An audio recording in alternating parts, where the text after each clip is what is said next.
Pilot Jim thought the hardest part of his flight was behind him. He was just 15 miles from home after a long cross-country flight when a small warning light illuminated on the panel. He ignored it. That decision nearly turned a routine flight into an emergency. Late in the afternoon, Pilot Jim was cruising toward his destination airport. The weather was good. Visibility was excellent. Everything seemed normal. Then he noticed the alternator warning light flicker on. It stayed on for a few seconds, then disappeared. Jim glanced at it and thought, "I'll be on the ground soon. It can wait." A few minutes later, another clue appeared. His radio transmissions became scratchy. ATC sounded weak and broken. Again, Jim brushed it off.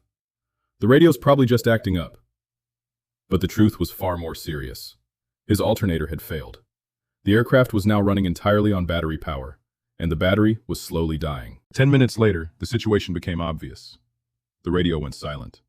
The GPS screen suddenly went dark. Then one instrument after another began disappearing. Pilot Jim now had a complete electrical failure. No radios, no transponder, no GPS. No way to communicate. Jim quickly evaluated his options. The nearest non-towered airport was over 40 miles away, but fuel was becoming a concern. Continuing that far without a radio wasn't the safest choice. His destination airport was much closer, but it had a control tower. If he was going to land there, he'd need to do it the right way. Jim remembered his training. He approached the airport from outside the traffic area and overflew the field at a safe altitude. As he crossed above the airport, he carefully observed the windsock and watched other aircraft in the pattern. This allowed him to determine the active runway and traffic flow. Then he turned away from the airport and positioned himself to enter the pattern correctly. Before descending, Jim rocked his wings several times. It was a clear visual signal to the tower that he had seen them and likely had a communication problem. The tower controllers were already watching. They had noticed an aircraft approaching with no radio calls and no transponder response. As Jim entered the pattern on the 45-degree entry to downwind, he kept scanning the control tower. Then he saw it. A bright green light flashed from the tower cab. Steady green. Cleared to land. A wave of relief swept through the cockpit. Jim continued flying the airplane. No rushing, no panic, no shortcuts. Just a normal traffic pattern and a stabilized approach. A few minutes later, the wheels touched down smoothly on the runway. What could have become a dangerous emergency ended with a safe landing. Because Jim stayed calm and followed proper lost communication procedures. So what were the lessons learned? There are 6 lessons learned from Pilot Jim's flight. Lesson number 1.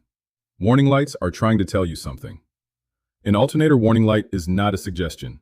Investigate it immediately before a minor problem becomes a major emergency. Lesson number 2. Scratchy radios are often an early warning sign. Weak transmissions may indicate a failing electrical system. Don't ignore them. Lesson number 3. Conserve battery power early. If you suspect an alternator failure, shut off unnecessary electrical equipment immediately to preserve battery life for essential communications and navigation. Lesson number 4. Know light gun signals before you need them. Many pilots haven't reviewed tower light signals in years. In an electrical failure, that knowledge becomes critical. Lesson number 5. Fly the airplane first. Jim didn't panic when everything went dark. He focused on flying the airplane, evaluating options, and making sound decisions. Lesson number 6. Review lost communication procedures regularly. The best time to learn them isn't during an emergency. It's before the emergency ever happens. A failed alternator doesn't have to become an accident, but ignoring the warning signs can quickly turn a manageable problem into a serious emergency.